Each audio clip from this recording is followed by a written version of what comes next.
Let's put this. Oh, that recording in progress. Okay, great. It's recording. Okay, very good. I have not tested doing recording before. Let's hope that works. Okay, great. All right. So what if we've got a few people coming in, which is awesome. A few familiar faces. There's a lovely human who's going to join us as kind of a panelist, who is an artist with some great experience around producing and around fundraising. I brought her on very last minute.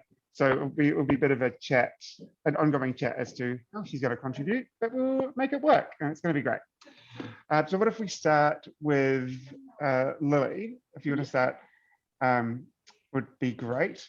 I'll do a bit of an introduction to everyone and sort of talk about a few sort of overarching ideas of, what is fundraising and what is Contra, but then I'll pass over to you.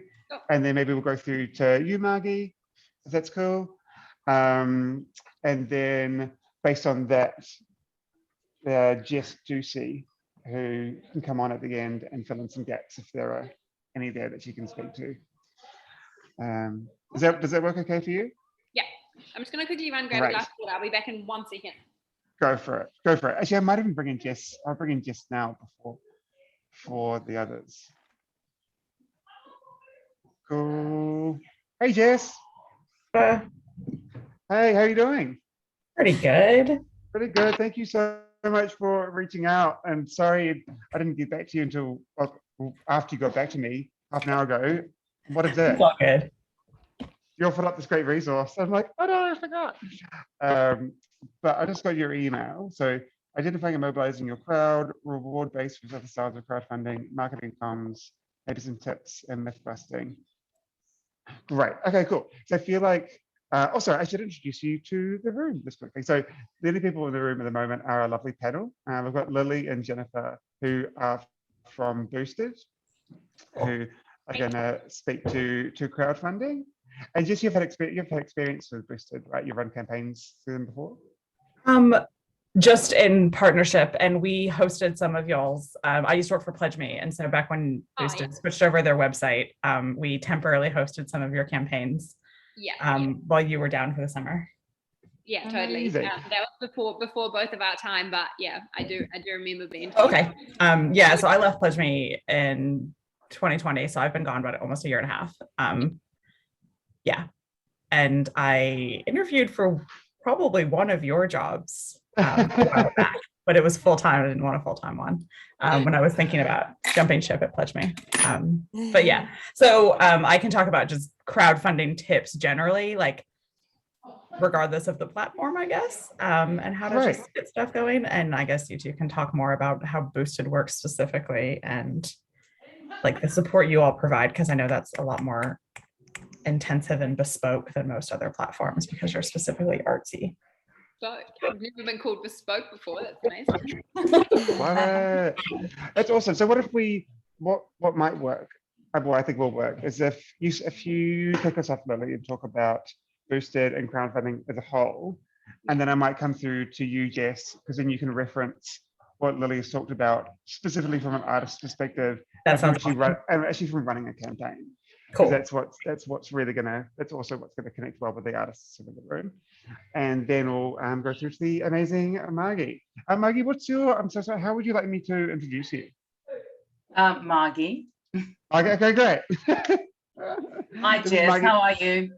Good, how are you doing? Yeah, good. We were all chatting for a couple of minutes before you arrived. So I work at New Zealand Festival of the Arts, Tawhiri, and so I probably am at a sort of higher level of fundraising, sort of opening much bigger pockets, but right down to engagement at the level of new audiences and making sure that we're growing and being relevant and appropriate and all that sort of stuff. So and I got to know Tom because he's worked on and off for us. Tom, haven't we?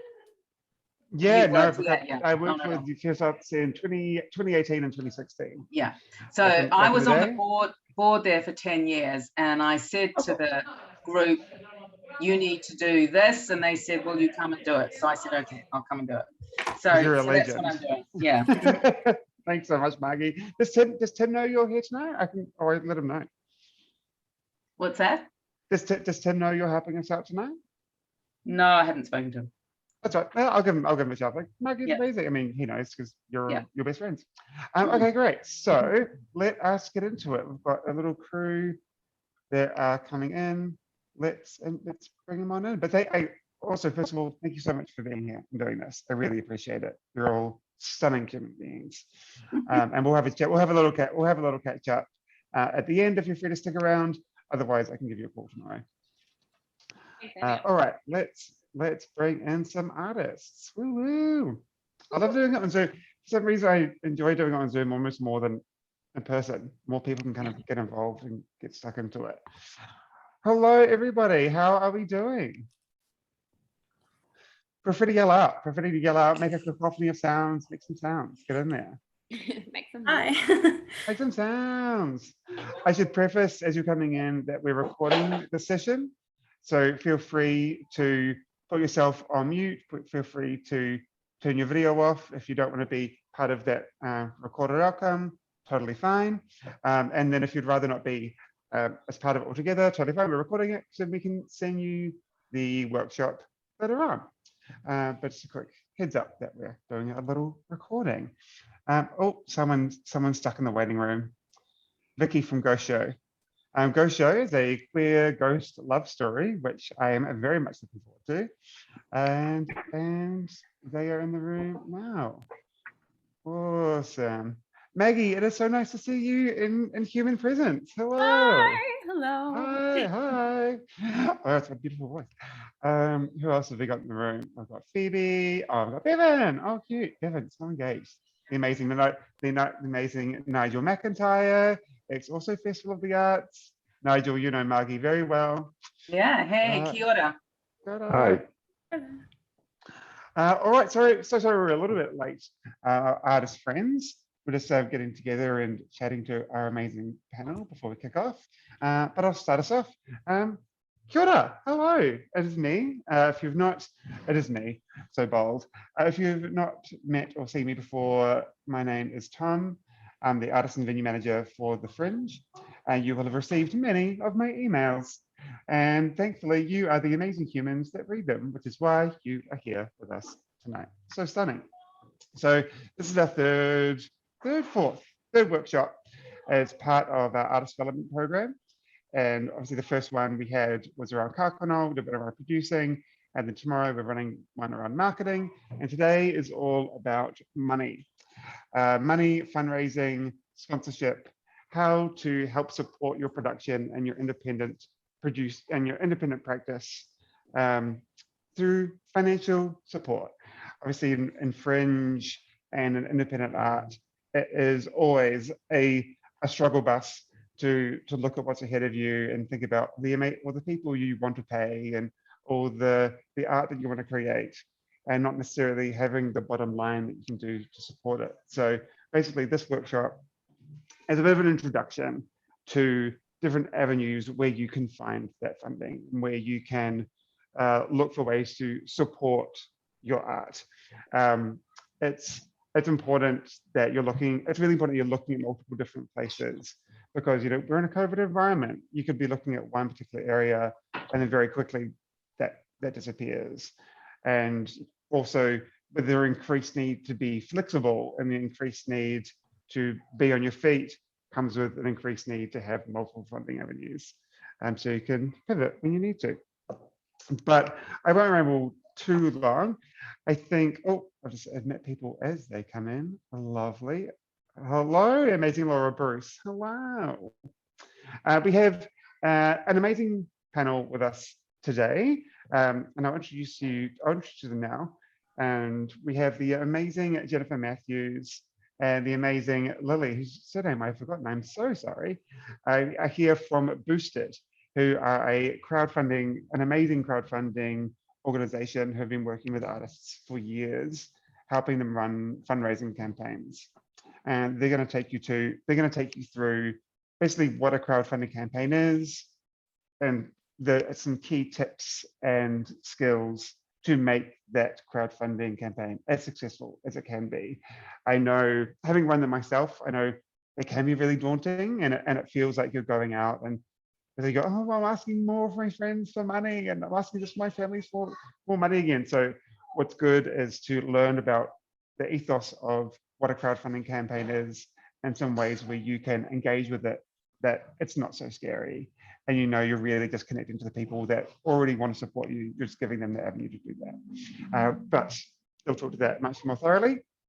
And we've got the amazing Jess Ducey, a very experienced artist producer, who is going to speak from an artist point of view about having run fundraising campaigns and being on that crowdfunding element, who will be able to relate to a little bit. They're also very kind and giving us their time to have some potential one-on-one chats later on. So we can talk about how these conversations can continue for this workshop, at the end of the workshop. And then we also have the stunning, the amazing Margie Beattie. Margie is the fundraising coordinator and amazing independent art producer for Tawhiri and New Zealand Festival of the Arts. She's worked in the artistic scene, finding, sourcing, and allocating funds in the arts for many years. Very, very experienced, and it's an absolute delight and privilege to have you here. In other words, I'm old. In other words, I'm old. So wonderfully. No, look, I was thinking to say it's my birthday on Friday, and I'm trying to get people to come out to Ivy with me. It's like, oh, I feel old. This is not okay. Why am I the old person on the dance floor? But you're not old. We're all our amazing youthful selves. Yeah, we are. Apart from the Gen Zs who can just deal with TikTok and do whatever they're doing. It's fine. They can just get on with it. But what's a good thing to go? I think what might be good to do is to come through to Lily and introduce you to Lily, and to talk about crowdfunding. I guess what maybe let's do a quick round on the table, and you can put this in the chat if you like, or we can do a little raise your hand if you've done a crowdfunding campaign before. You know, it'll pop it in the chat and say, yeah, I've done a crowdfunding campaign. And so get a bit of an idea as to who's done this before. I'll put a little message up so you can see it. You can write it here. Oh, almost. Great.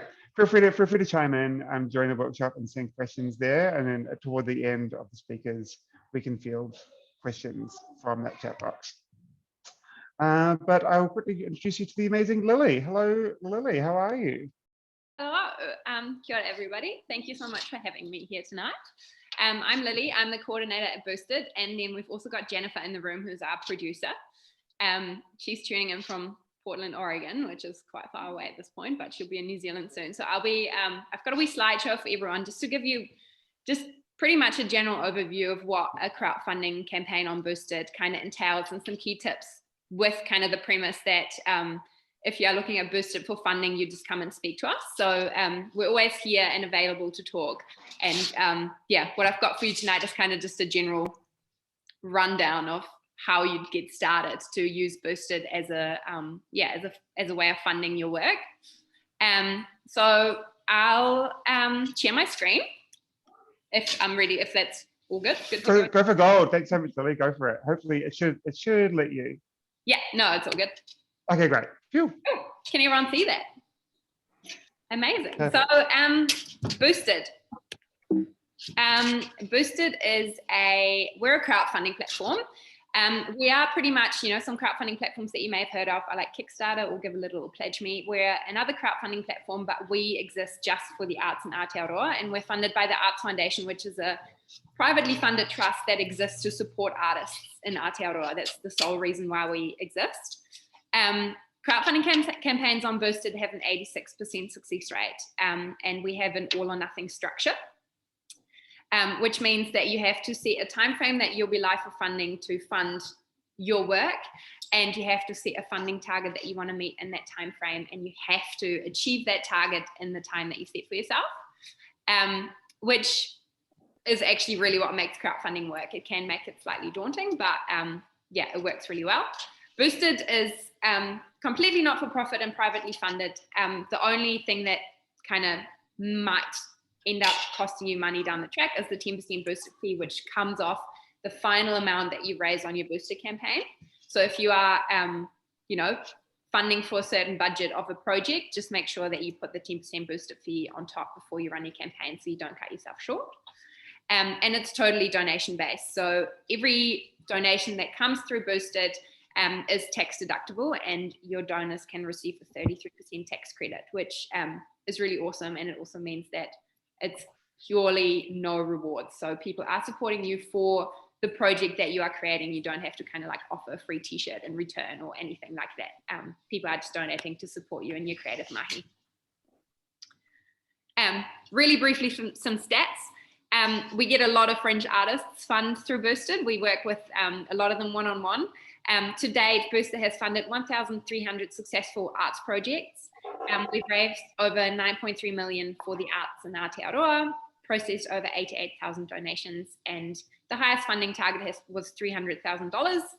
The average funding target on Boosted is 6,000, which is kind of a good one to remember if you're thinking about running a crowdfunding campaign. And any project that is arts related with a funding target of 500 or more can run on Boosted. So artists have, run crowdfunding campaigns with us to fund their travel to Fringe, or to cover some of the production costs, or to cover food for their cast. So any aspect of your project could be crowdfunded through Boosted. So what is crowdfunding? I'll go just a little bit into this, and then I'll give you some key tips. First of all, there's an amazing TED Talk that I encourage all of you to watch about the art of asking by Amanda Palmer. Because it is, with crowdfunding, the first thing that we do get on Boosted from any artist across any spectrum of the arts is that everybody's a bit afraid to ask, which is totally relatable. And we're here to help you work through that and to, push through that fear of going out there and putting yourself out there and asking for support. But yeah, this TED Talk by Amanda Palmer gives a really beautiful rundown of the art of asking from an artist perspective, and I really encourage you to watch it. If you just Google the art of asking TED, it'll come up straight away. It's we won't watch it tonight. I'll just skip through that. Cool. So we talk about crowdfunding. What actually is crowdfunding?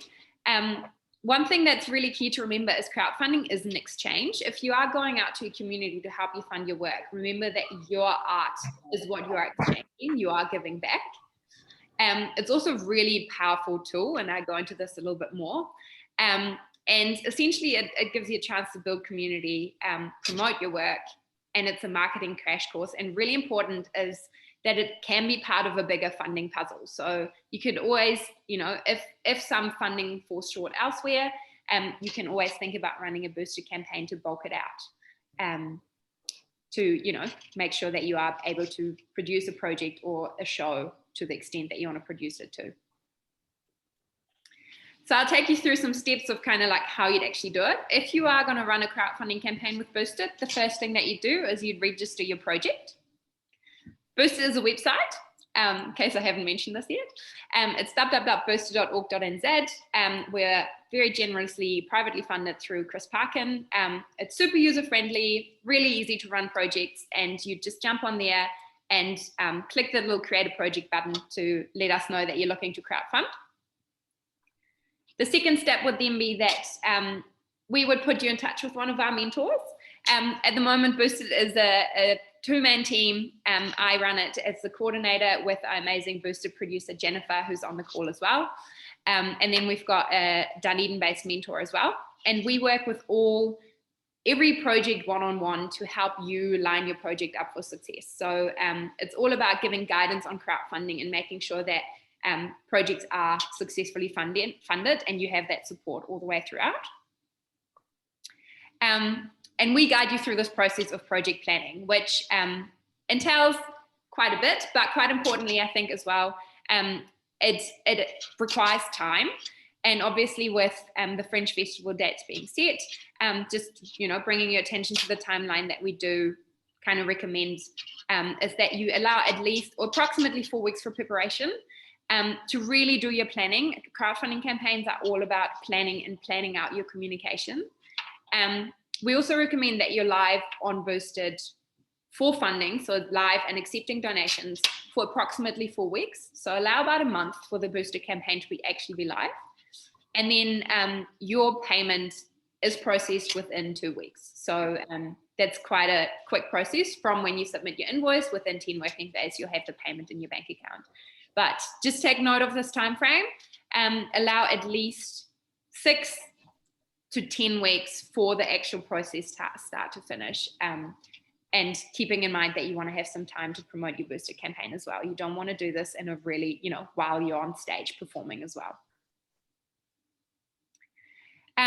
What you learn through a Boosted campaign, there's so many amazing things that you can gain from Boosted and from running a crowdfunding campaign that go beyond simply raising funds to support your project. And there's a few examples here. So first of all, running a Boosted campaign is essentially like running a marketing campaign, and your mentor helps you in that process, helps you figure out how you're going to talk about yourself, how you're going to talk about your process and all that kind of stuff. So running a crowdfunding campaign really helps you identify your audience before you actually are up on the stage. You can use it as a chance to talk about your project before the project has even happened, and to gauge interest of people, to gauge interest of who might come along. Boosted gives you a database of givers. Everyone that supports you on Boosted that agrees to kind of be contacted by you gets added to a spreadsheet that you can download at the end of your campaign. So that's a community of givers that you can take forward with you into future projects and anything that you do down the track. Talking about your campaign and talking about your project before you make it happen also gives you a chance to meet new collaborators, to make new connections, and to promote your work as you are creating it, essentially. From a communications perspective, it's a really great comms and marketing crash course, because you learn how to increase your reach. You start that database, you get a chance to drive your project and your show that you're creating for Fringe, drive it on social media, to grow your following and to kind of tell the story behind what you're creating. For a lot of projects, it's also a chance to engage stakeholders, so gauge interest from businesses and partners that you could do things with in the future. And you can also make it really easy for people to share your project on social media, because you have that Boosted aspect to talk to, and you're looking for that support. So again, so much to be gained in terms of communication going forward as well. It also gives you a really good, chance to communicate on different channels and to build databases on different channels. Gives you a chance to build an email database, because you'll be collecting contacts to promote your Boosted campaign through email. You'll be growing, again, your social media following. You have a chance to pitch to media about a possible crowdfunding campaign if there's a story there that you think might align with some media channels. Gives you a chance to give some people some phone calls to chat about your project that way. Gives you a chance to create some posters and collateral in advance to your actual show being live, and a chance to get into some, pitch to some organizations to feature in their newsletters, and to start writing your own newsletters as well. So again, growing that following on different channels, because you have that Boosted crowdfunding aspect and that community outreach to speak to. Again, a crowdfunding campaign essentially is a marketing crash course. So there's a really great chance for you to grow your communication skills around your project, and think about how you would communicate the purpose of your show and the work that you're creating. And again, the mentor is there to help you figure out those key messages. It's also a chance to create a brand if you are, a small group of creatives that are working together, because you're going to be talking about your crowdfunding efforts so much. It's a chance to think about, okay, how do we communicate as a collective? What is our identity as a collective? What is our, how do we look? How do we present ourselves if we are communicating about our work? And you can, use it as a chance to start tracking the engagement of people around you as well. There's a lot of content ideas that come with a Boosted crowdfunding campaign, because you are constantly speaking to your crowd throughout the process. So it's a chance to think about, the content that you will be putting out on social media, especially as an artist and as somebody that is presenting a show. And it helps you start that narrative around, telling your story and telling the story about what you do as you're talking to a community, asking them to basically get involved by supporting you on Boosted. And with Fringe, your crowdfunding campaign is a great chance to drive ticket sales. You know, you can talk to people about your crowdfunding campaign, and then you can go back to them and let them know that your tickets are for sale. You can really leverage that support on Boosted to promote your show that is happening, and to kind of feed those supporters through to actually people that will be present on the day when you are performing, or on the days that you are scheduled to perform. So it's a chance to give tasters of your show and to really warm up your crowd, and bringing them on your journey until you're actually up on the stage performing what you're going to be doing. So all these things can kind of come out of running a Boosted campaign, on top of obviously the funds that you'll be crowdfunding. We've got some key tips just around crowdfunding and things to keep in mind if you're thinking about running a Boosted campaign. Again, this presentation is just a small taster, so do come and talk to us and we can give you some more details. Very important, allow time to do your planning. I touched on this before. If you call us on a Thursday and you want to push your campaign live on a Friday, it's probably not a really good idea, because you want to make sure that you have time to put your profile up, for us to approve it, for us to give you some advice, and to work back and forth. So from making your initial project registration to actually going live, allow a bit of time. The Boosted season runs from mid-January to early December. Everybody taps out for Christmas, so do try and hold off with your crowdfunding efforts until early January, because everyone's starting to kind of check out for Christmas and spending all their money on Christmas presents. This is a really key one. On average, you need to get in front of someone 5 to 7 times before they action something. It's a fact that counts for crowdfunding, but for pretty much everything else in life. And this is why it's really important to plan your communication. If you want to run a crowdfunding campaign or sell tickets and you only ask everyone to kind of do it once and then you never follow up, likelihood is that you're not really going to get anywhere. Again, your mentor works with you on creating your communication around this as well. Use the all or nothing structure to your advantage. Having that all or nothing target is actually what creates that urgency for people to give, and you can really make that work in your favor. So don't be kind of put off by the all or nothing structure of Boosted. And then you don't have to do it alone. In fact, team-driven campaigns raise 38% more than solo campaigns. So, even if you're the producer of a project and you feel like it's your responsibility to make sure that those funds come in, pull the whole team on board with the crowdfunding efforts, because you're so much more likely to actually be successful. And then use your mentor as a resource. We are here to help. The 10% Boosted fee exists because we have that mentorship program, and that's why our success rate on the platform is so high. So do use us. We are here to help, and we work with you one-on-one throughout the whole process. And lastly, transparency. Oh, this is not the last one moment. Transparency builds trust. So the more context you can give, the better. That goes for everything, for your funding target, for the story behind your show, and for the people that are behind what you are creating. So remember, honesty is key, and communication and transparency.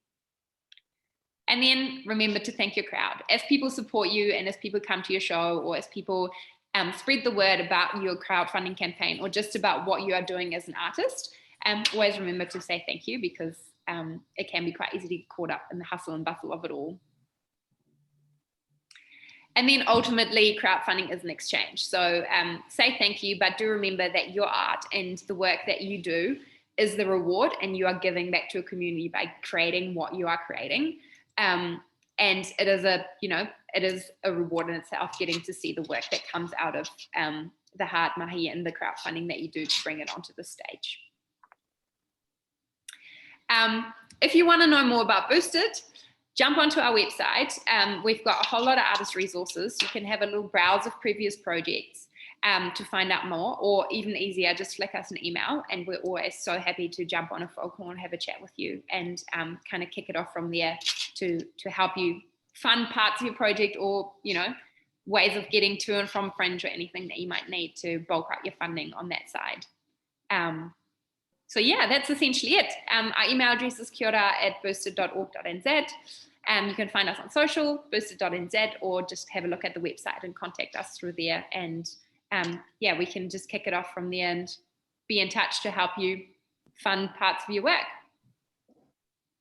Are there any questions? Feel free to ask any questions, friends. Jump on. Good challenge. You can put it in the chat if you like. Oh, great. Excellent. Yeah, thank you. I'll echo what Laura said. That was excellent. Thank you so much for giving us such a detailed laydown. Everyone, round of applause for Lolly. Oh my gosh, what a stunning, so stunning. Yes, amazing. Woo!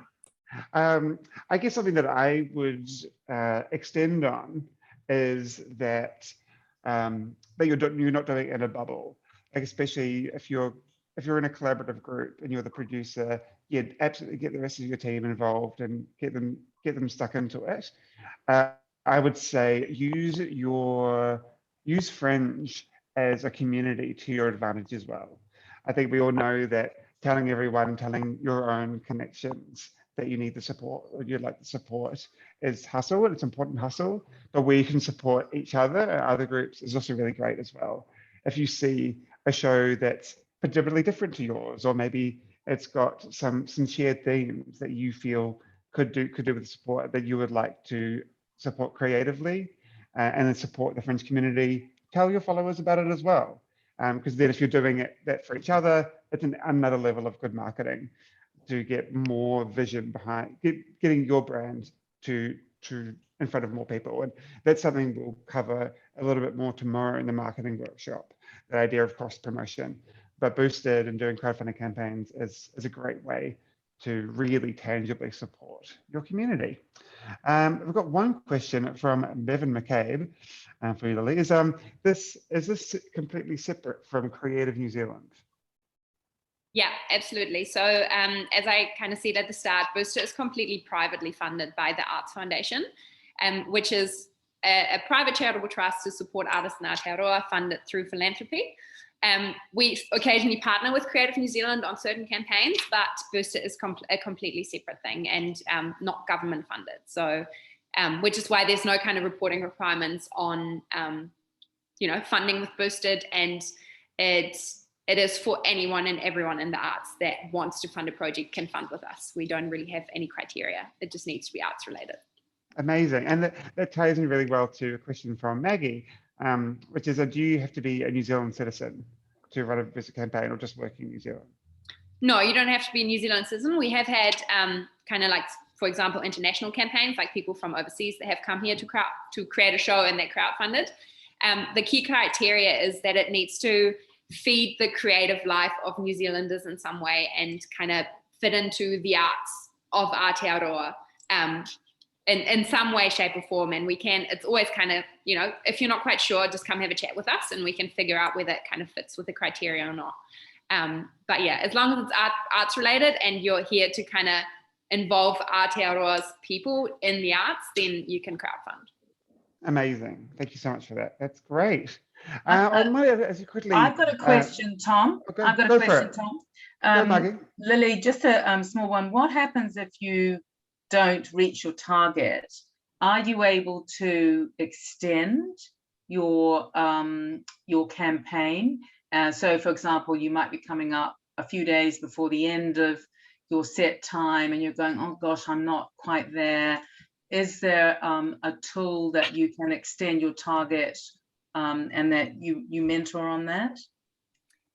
That's a really good question. I kind of briefly touched on that in the presentation, but the key thing with Boosted is that it is all or nothing. So once your time frame is set and your funding target is set, those can't be changed. Okay. So you have to ensure that you meet your funding target in the time frame that you set for yourself, which is why the planning is so important. So that's why you work one-on-one with your mentor to make sure that you are setting yourself up for success. And we've actually found that the all or nothing structure is what really makes it work. For example, last year, during the first ever COVID-19 lockdown, we took the all or nothing structure away for a while, just to really lift that pressure and kind of, make it easier for artists to fund. And we found that, people were still getting funded, but our success rate of people getting fully funded actually dropped by 15%, which shows that urgency to create that race to the finish line and to meet that funding target is actually what gets people to give. And we've seen some amazing races to the finish line in the final 24 hours where the community really steps up because that deadline is there. So some people call it a catch, the all or nothing. We call it something that you can plan for, and that actually really, it can work in your favor. Yeah. Right. So will your mentor work with you up front to make sure that with the history of what they understand and a similar like campaign, that they'll give you guidance around the amount and the time? Yeah. Okay. Yeah, totally. We've got lots of strategies that we kind of talk everyone through in terms of, we call it like mapping your crowd and setting your funding target and actually looking at your community and, teeing the two up against each other to make sure that it is a feasible target and that you've got a database to reach out to actually achieve that. And then, there could be an occasion where someone says, we want to raise 100K and we've got 50 people in our network, and we'd be like, hey, that's probably not going to be a feasible goal. Let's have a look at that and figure out what actually would be something that sets you up for success, essentially. Yeah. Okay, cool. That, thank you. Awesome. Thanks, Margie. There's excellent points. I think, and to be honest, that was something that I didn't realize the mentor had the capacity of doing. Like, it's so great to have that facility there to actually run through the ideas and run through the basics and your goals. And now that we've all met you and we know that you and your team are so lovely, we will not be scared to come and approach you and have a chat. Tom, can I just make a point that even a big arts organization, when Boosted was first quite new, we used Boosted to run a campaign to try and get a lot of young low decile, I put it up on the screen, a lot of young low decile kids to come and be part of the Big Bang.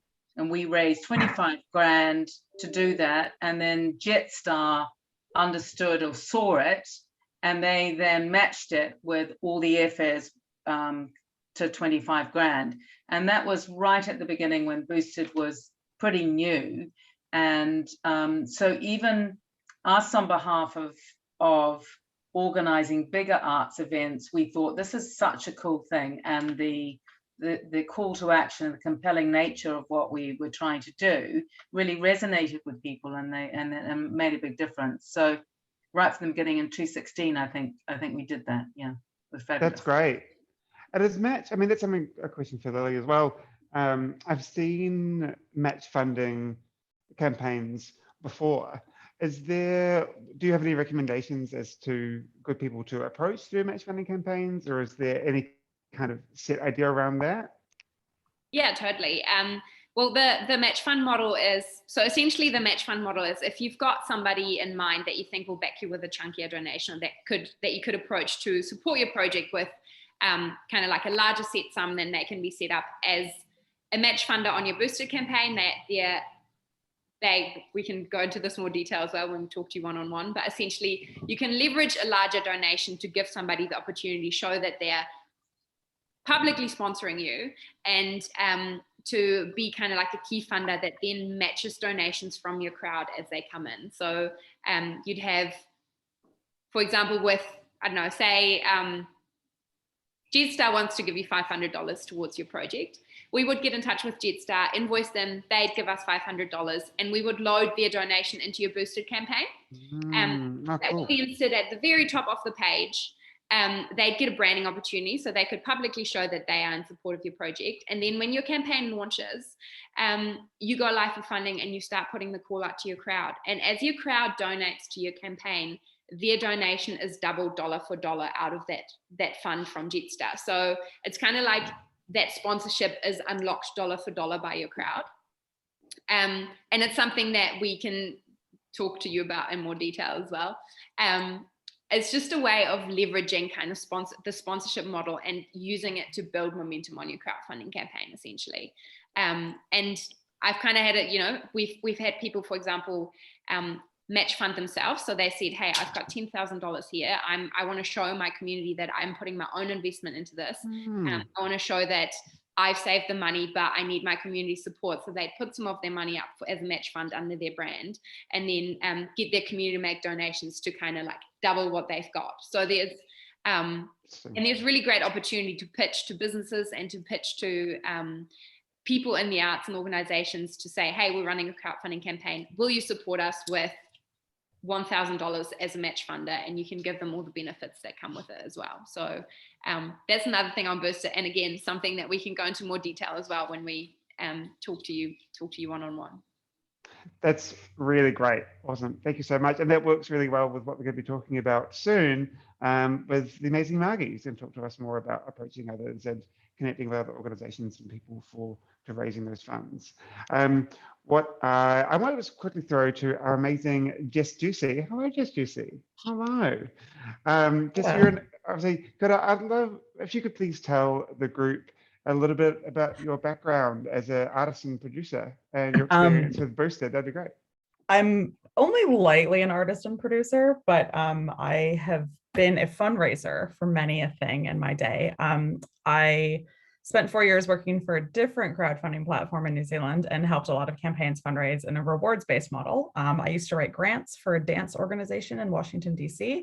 Earlier this year, I was in a show that crowdfunded and then was brutally shut down by lockdown and COVID. So we didn't actually get to perform anything more than opening night. But I have been working in the fundraising space for a really long time for arts and nonprofits and community ones, some of which has been crowdfunding, some of which has been others. And so I'm kind of here to share a little bit of my experience as having fundraised things, whether they were charitable projects or creative projects, and then having watched a good probably 800 to 1,000 campaigns go through in my tenure at other crowdfunding platforms, which had a much lower success rate because you don't have that kind of bespoke focus thing. I think the thing that's really interesting and powerful about Boosted is because you have that overarching arts community already.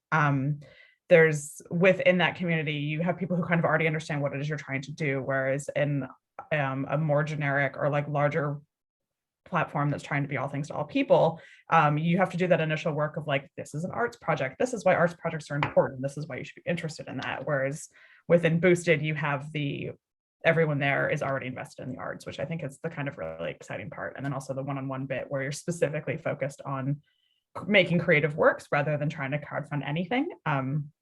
And so my general model of fundraising is it's a big toolbox. There's a lot of different stuff to do. Fundraising is one tool in it, but I think it's a really interesting and powerful one because you get untagged funds. And if you've ever written grants, you've probably had some opinions on grant reporting and trying to like shoehorn your vision into a funder's specific strategic priorities and their metrics and things. And so the magic of crowdfunded money is that that's money that you can spend as you need to make your art rather than as a funder might want you to.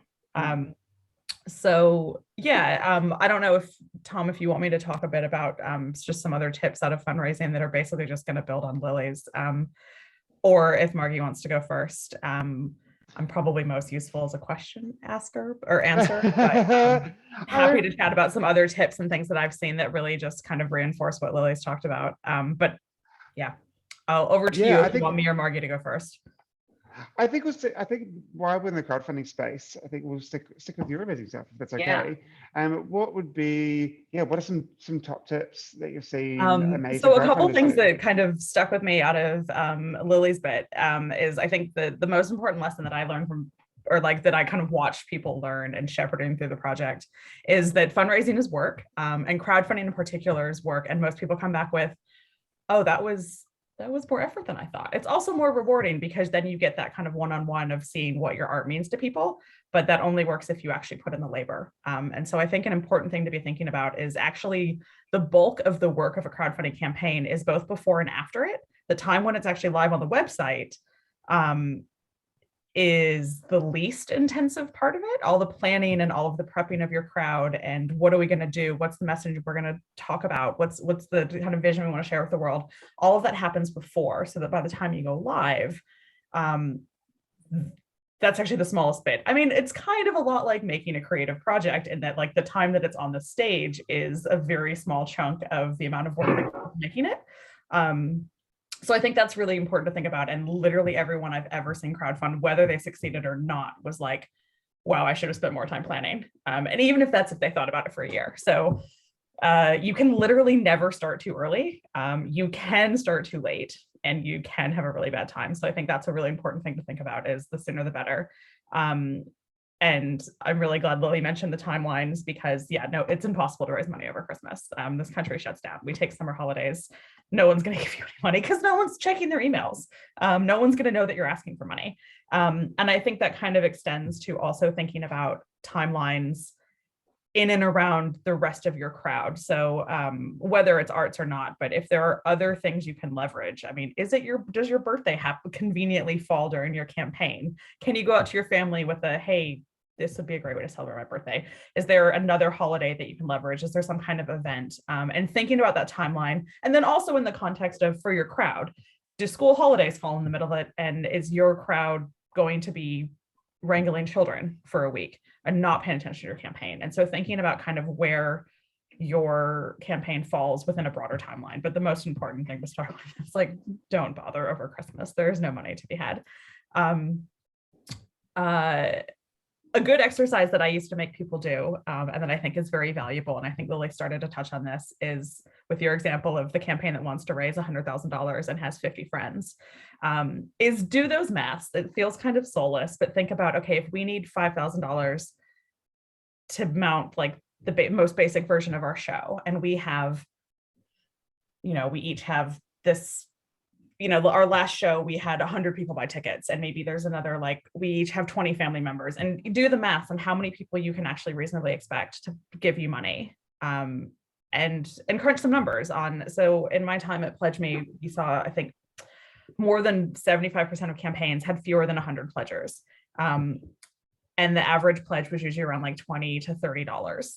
And so that can vary a lot depending on who your crowd is, but I'm going to venture that a lot of your crowd is also artists. And art campaigns were actually always my favorite to watch, because they usually had higher numbers of people and smaller pledges, and you recognized all the names rolling in. Like you get to see you get to watch artists support each other, and that's really magical, except for the fact that artists usually don't have a lot of money. And so your pledges are going to be smaller. And so doing some thinking about that before you go live around that helps you sort of track your campaign over the life of it. If you know that you need 100 people to give $20 each, if the pledges are smaller, then okay, we're going to need to find more people, or we need to find some bigger ones. And that can kind of help you gauge your comms and your promo over the life of the campaign. And that's that kind of prep work that's really important about, do we have a couple of tiers of crowd? Do we have some like wealthy benefactors and some really keen, no disposable income folk who might be, and I think the thing that's really powerful about crowdfunding is that it's about a lot more than money. It's about that exchange. And so people who have vocal networks and an entertaining social media presence, their sharing of your campaign is as valuable as somebody with a pile of money and no real interest in sharing the campaign. And so I think that's the thing that's important to think about when you are kind of mapping out who your crowd is thinking about, are they a crowd who's going to donate? Are they a crowd that's going to signal boost you? Are they going to get you in front of more people? So I think that's a really good one, but that thinking about the maths and having a kind of, so as you track your campaign, if you're like, oh, we've had 20 people and we're at 20%, how does that match up with what we thought? And whatever you can do to kind of remove the stress during a campaign is very valuable. With an all or nothing model in particular, what I've seen is that really most crowdfunding campaigns are maybe 5 or 6 days long. There's like the 2 or 3 days at the start, and then there's the 2 or 3 days at the end. And then there's just 4 weeks in the middle where half of your friends are really responsible and onto it, and they pledge as soon as you go live. And they're like, yes, I'll support you because I'm a good friend and I will donate to you right now. And then the other half are like, this is really important. I'll do that when I get home tonight. And then they don't. And then you get to the end of the campaign and then they're like, you have 48 hours, you have to do it now, get on it. And so I've watched a lot of campaigns raise like at least half of their target in the last 48 hours, which is horrific for the people involved. That's really stressful. that's not fun to go through. And sometimes it's the reality of who your people are. And if your people are procrastinators, it's a good thing to know. And then whatever you can do during the campaign to create false senses of urgency to get them to pledge sooner than the last 2 days will help you feel better and help it be less stressful. So I think that's an important thing to remember, though. But like the number of campaigns, and I bet Lily can back this up too, that go from like we were never going to make it to we've smashed our goal by $3,000 in the last 24 hours is remarkable. And I think once you've run a crowdfunding campaign, if you see someone else do it, you will probably become the kind of person who pledges early because you know how stressful it is to watch people pledge late. Yeah, so that's an important thing to think about. But the final countdown is really powerful. And I think that's useful to think about how you will leverage that from the outset. Again, this goes back to the planning. Events can be really cool if you want to have if you have the capacity to mount a sneak preview of your show or do some kind of little reading and have some kind of pledge-a-thon style event, that can be a cool way to kind of get people going at the end, which is a good one.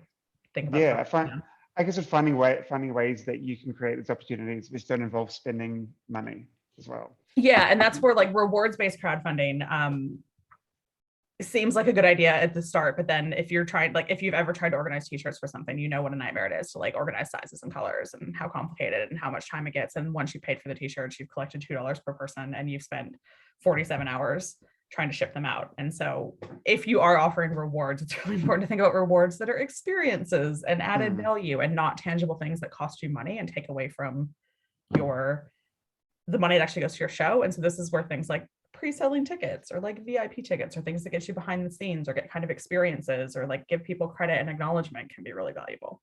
But if you want to talk about rewards for stuff, if you're going to run like other kinds of events, I'm very happy to chat about that. One other thing on the all or nothing, which I think is actually a great model for crowdfunding and both for the urgency that you create, but also like the all or nothing model really exists so that you don't get stuck trying to deliver a show with less money than you need. And so setting that budget, I think it's really important to think about a budget that allows you to deliver and then think about stretch goals that allow you to make the better, cooler, bigger version of a thing and raise above the target. So I think it's really important to be thinking about, to remember that the all or nothing means that you can set a target, but you can always go above that. And so like the classic example is if you're printing a book, at the basic level, the book gets printed.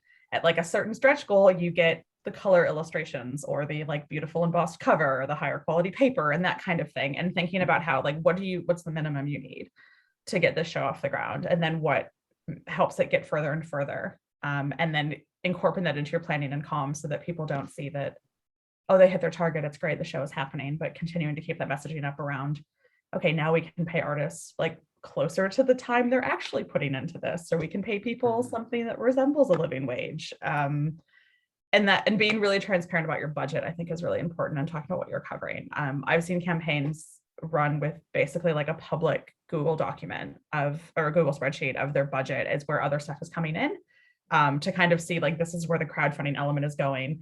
This is where we're begging in-kind parts of it. So maybe you're getting donated time or you're dumpster diving the set or whatever it is you're doing and getting stuff added to the budget as well to kind of help people see what it actually takes to mount a show and where their bit is going. But that radical transparency is really important because then people understand where their money goes.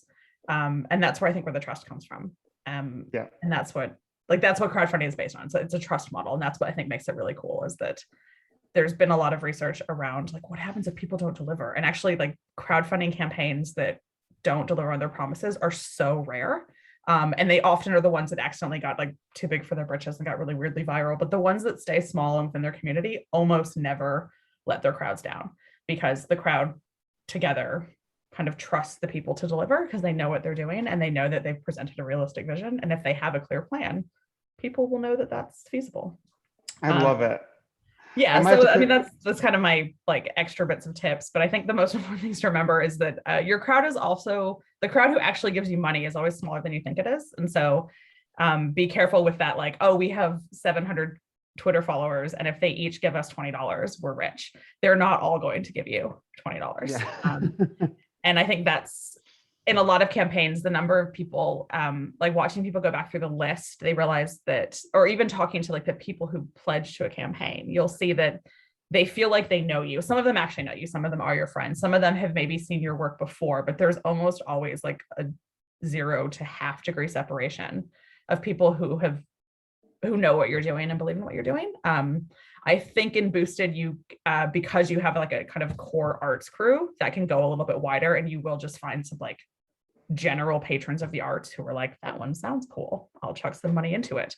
But it's best, I think, to think about that mysterious wealthy benefactor as a bonus rather than trying to build them into your plan. So you don't want to be banking on a random stranger is definitely going to give me $1,000, so I can tick that off the list, but bank on the, okay, I know 100 people who might give me small amounts, and then if that mysterious benefactor comes through, treat that as a nice bonus. So I think fundraising or crowdfunding in particular is an interesting balance of being optimistic about like the power of a crowd and people to believe in you, but then bringing a certain element of lowballing yourself and your estimates to make sure that you can do enough planning and have kind of all the channels ready. But yeah, that's my quick sort of crash course and important lessons I've watched from crowdfunding and watching other people crowdfund. But I think its work is the most important bit. It's really cool and interesting, valuable work, but it does take time. And I think making sure you build that time in is really important. So definitely plan now. Don't start begging for money until January. But also you do have to actually ask people, and you do have to ask them 5 to 7 times. So if you don't currently like tweet or post about your project, now is a good time to start doing that, so that when you launch a campaign in January, the first thing people hear from you isn't, hi, please give us money. And generally, like when you run a campaign, you want to kind of be whatever the normal, like your kind of usual frequency of communication with your crowd is. You want to go just a little bit above that during the campaign. So if you currently don't talk about your work at all, and then you go to daily post about your fundraising campaign, you're going to give people whiplash and confuse them. If you routinely post once or twice a week, maybe you'll go to 3 to 4 times during the campaign. And so if you currently don't post at all, now is a great time to build a norm of you share updates on your work, so that when you ask for money about it, people are familiar with it, because you usually don't want the first time that you talk to people to be, give me money. You want them to hopefully be already excited about your work. Jess, yeah. I'm so sorry to wrap you up, but that's amazing. Yeah, that's good. That's great. That's so good. Round of applause for Jess Ducey, everybody. Oh my gosh. I don't think between both of you, I don't think I've learned so much about crowdfunding in such a short amount of time ever. It's incredible. And I love the idea of radical transparency and using the facts and then the background behind creating this event and create what it takes to put on your work as marketing collateral and as a space to connect to your audiences and be truthful. I think what I might, and yeah, that's amazing. Thank you so much. I think we're running a little bit short on time. So what I might do is wrap us a little bit on crowdfunding. And I know that Jess, you're so willing to talk to other people, which is great. And we can have a chat about how that works after this. And then I know everyone's going to be hitting up Boosted to talk to their crew. And their amazing mentors. What I might do is segue a little bit away from crowdfunding per se, and looking at other sources of raising money and developing resources. And before we head over to the stunning Margie Beattie, I'll very quickly headline what a few of those are before we go into some of the details. So some other funding resources are your box office. So we've mentioned before, aiming for budgeting to 20 to 30% of your box office is a good standard to work towards. Of course, you're keeping an eye on the Wellington City Council websites and the Creative New Zealand websites and seeing what programs they develop. I know a number of you got stuck into the Kākano Fund, which is amazing, which is a great resource to tap into, and hopefully we can get that again from Creative New Zealand for next year. But then it's important to look at the rest of other communities that you're involved in. You're involved in a club that supports shows specifically, or that gives money to its supporters, and seeing what you're already connected to. Another important one, which is separate to money, is the idea of contra. So contra, when you're fundraising, is everything basically that's not money. So an organization or someone can give you a donation of money, or they can give you a donation of contra. And that might be you're running an opening night and you get 12 cases of wine from a winery as contra, and then you're giving them the title of sponsored by Best Wines Co. Something like that. So that word contra is just something to keep in mind, because when you're starting out, or really at any point, it's important to look at not just the money you need, but the resources you need, because sometimes it's easier to leverage those resources from the people that can afford to give you those resources or lend them than it is to actually go to somewhere and go, hey, I need 10 grand. Because it's an easier relationship to make, or at least it's a different relationship to make. But we can feel free to come and have a chat to me one-on-one about that as well, because I think every show has a different way that it can connect with its community. And so I would love to talk to each of you artists, amazing artists and producers, about where you can approach different organizations, because there's no really one fits all model. So yeah, that's kind of introduction to that idea, and that, yeah, we can come and talk about it one-on-one. What I will now segue onto is the amazing Margie Beattie. Margie works in the philanthropy space and the procurement of finances space and the arts.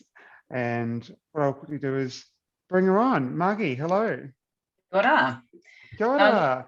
Kia ora. Look, I know we're running very lean on time. So my first thing to say is that boosted and crowdfunding campaign platforms are really the ideal platform for fringe artists, because everything that Lily talked about and everything that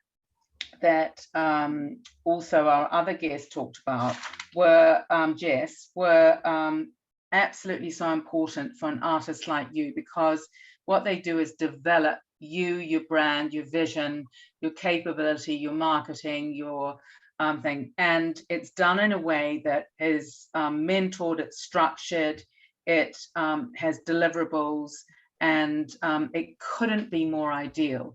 And the fact is that Boosted, of course, being an arts platform, is absolutely fantastic. So I say what I say, giving that I think the crowdfunding platforms are pretty amazing and they do deliver. And I would make sure that you seriously look at Boosted and see how they're going to work for you. In terms of general fundraising outside a crowdfunding platform and going to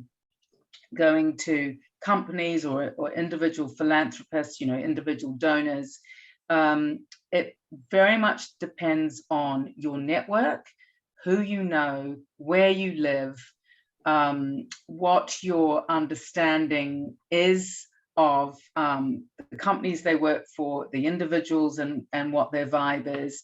And just because people and companies have capacity as in and capability as in money, doesn't mean to say they're going to give. So you have to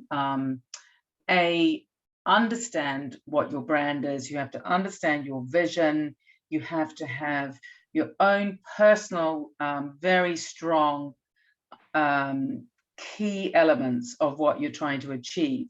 And if you're pitching your particular show and event, you have to do the elevator pitch, and you have to be in a position to be so proud of what you are doing that to someone on a bus, to someone walking down the road, to someone who asks you what you do, you talk about it with such passion and such purpose that actually you can go, I'm so proud of this. And in fact, I'm going to be doing this show, and I'm going to be raising funds for this soon, and et cetera, et cetera, et cetera. So I think the important thing is, don't do it in a vacuum.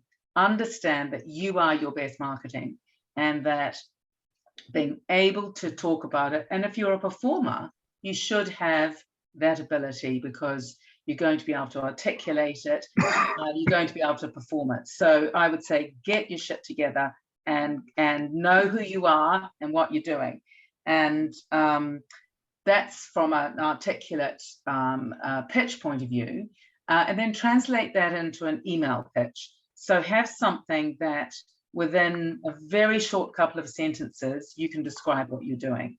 And so that people can get an idea, and you want people to be able to visualize what it is and why they should really want that to happen, and they can help you make it happen. So they can be the transformational agent on part of it.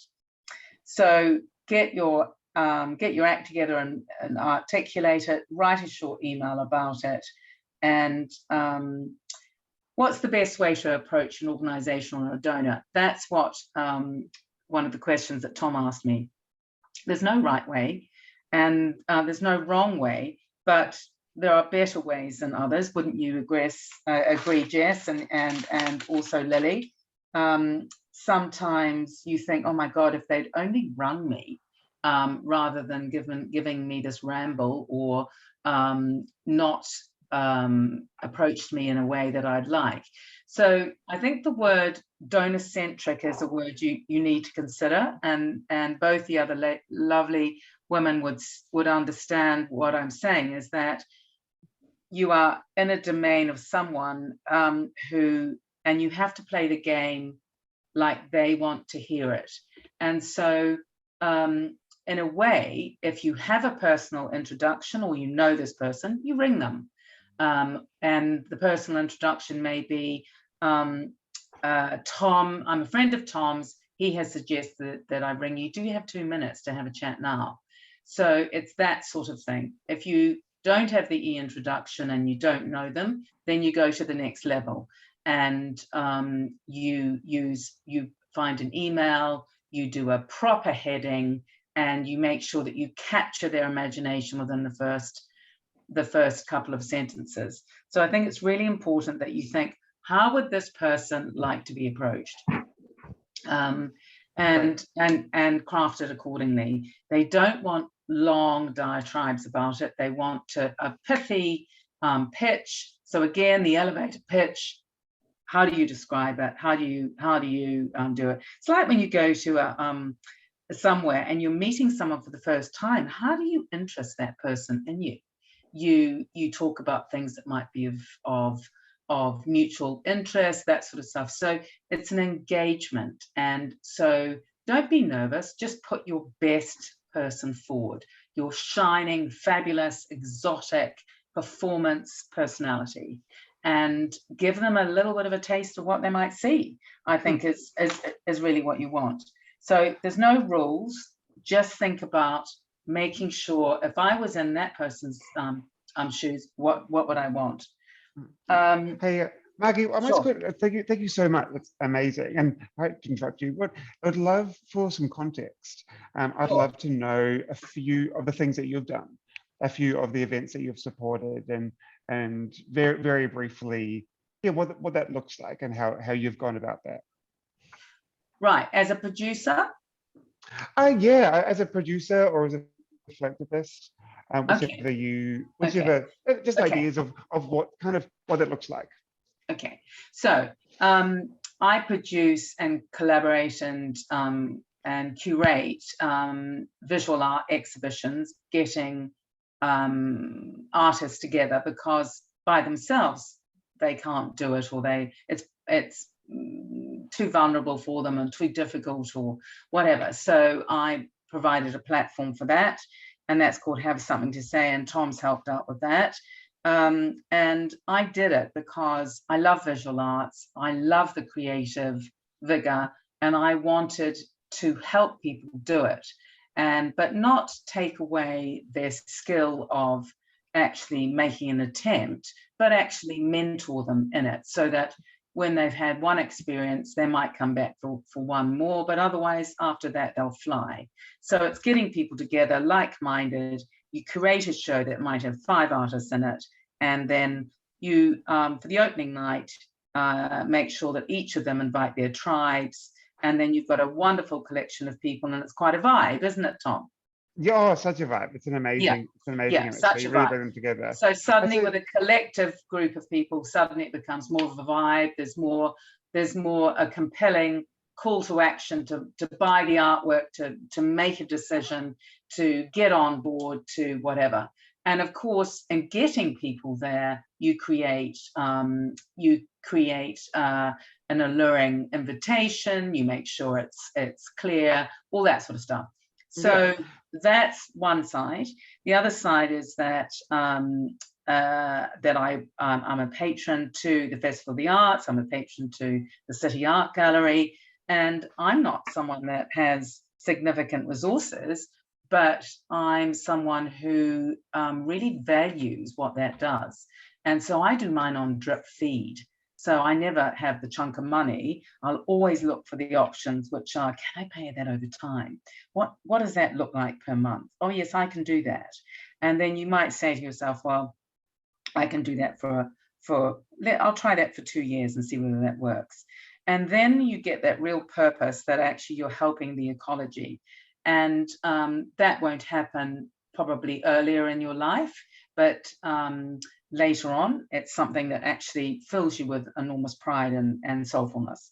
So I think don't discount that people who do support, you get a real kick out of seeing you perform, do well, and whatever. So it's not just a transaction of putting your hand out as an artist, and as a donor, it's not just about putting your hand in your pocket and saying, I'm going to give you some money and go away.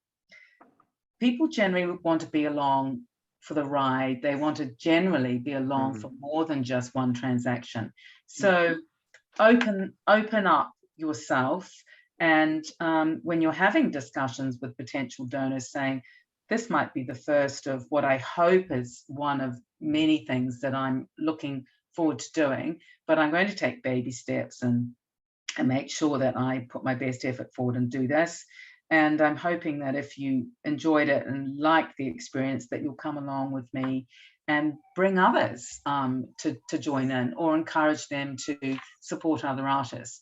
So I think it's about just having those really open conversations when you're a donor and also when you're an artist. I think that's really important. So good. I was just going to go on to how you work out who might be a donor. So I would start with a short list of prospects. So if you're an emerging artist, I think it's really important to look at emerging companies. I wouldn't go to the Sparks or the Vodafones or the big stinky companies that have marketing executives and CEOs that earn trillions.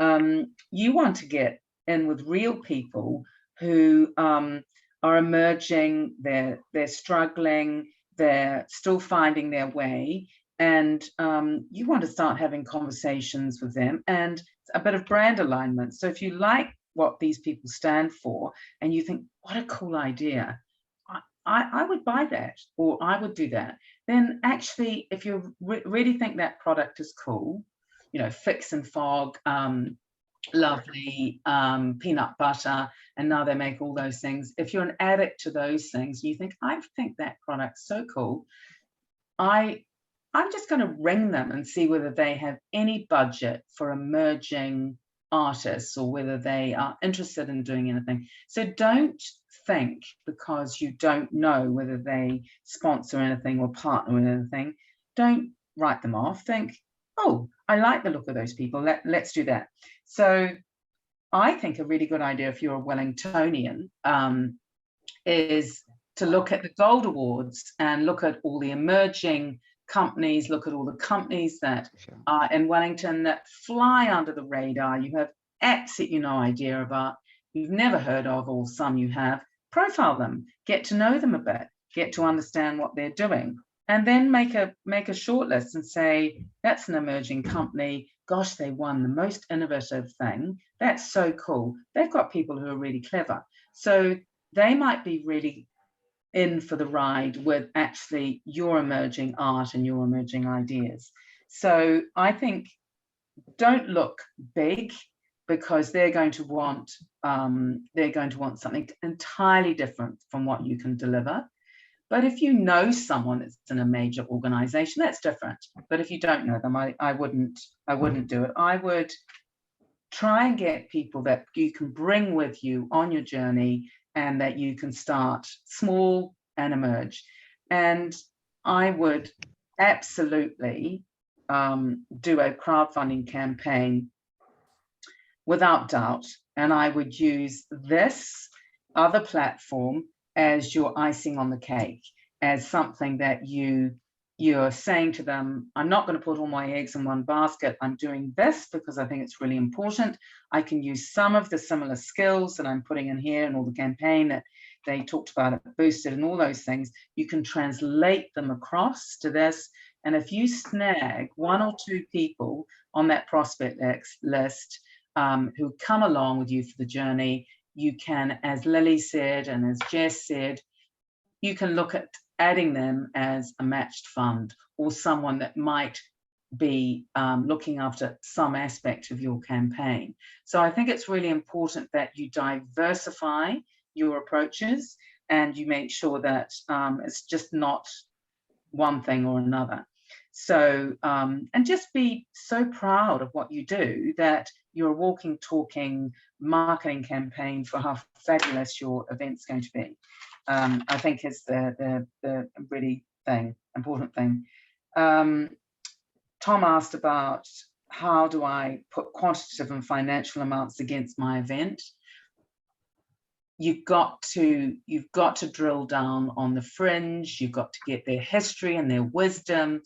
You've got to study previous artists, and you've got to actually get from them the expectation of what a price point would be, of what that venue can sustain and that sort of thing. So again, planning, research, spending time thinking about it rather than just, plucking something out of the air.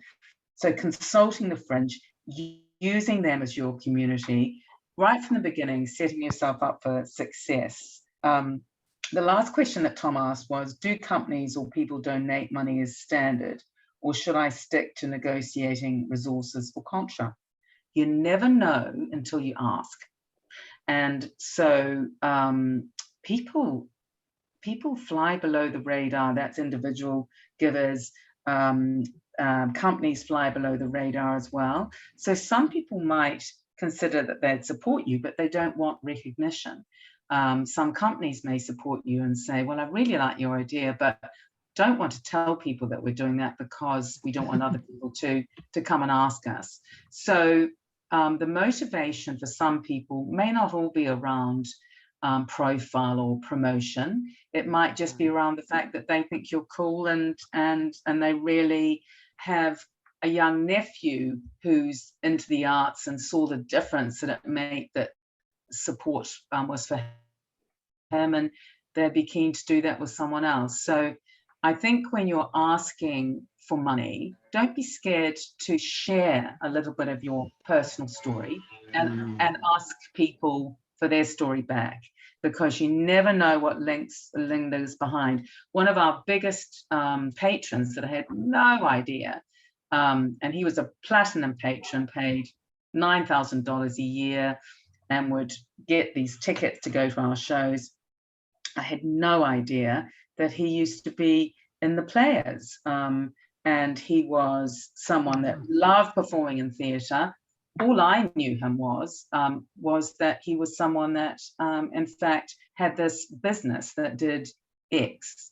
And so when I learned a lot more about him, I suddenly thought, oh my God, you could be so cool for a scholarship, or you could really make a difference to the school program, those sort of things. So I think finding out below the surface what the philanthropists, the potential donors like, what they're interested in, whether they're courageous, whether they're risk takers, all those sort of things is really important when you profile people. And as the 2 other ladies have said, plan, and take your time. And the first time you might get lucky, and then the second time you'll build upon that and do much better. But without a doubt, the Fringe, I think, is a great marriage with crowdfunding, and I would have other sources as bolstering that, because I think it's a harder environment to get the funding that you need. Oh, Margie, you're amazing. I could cry. You were so good. Thank you so much for your amazing wisdom. Oh, I can't believe Well, it. don't cry, Tom.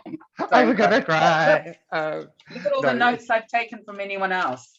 I've taken all This these notes from everyone else. So you're, I think the thing is you learn all the time and you yeah, just, yeah.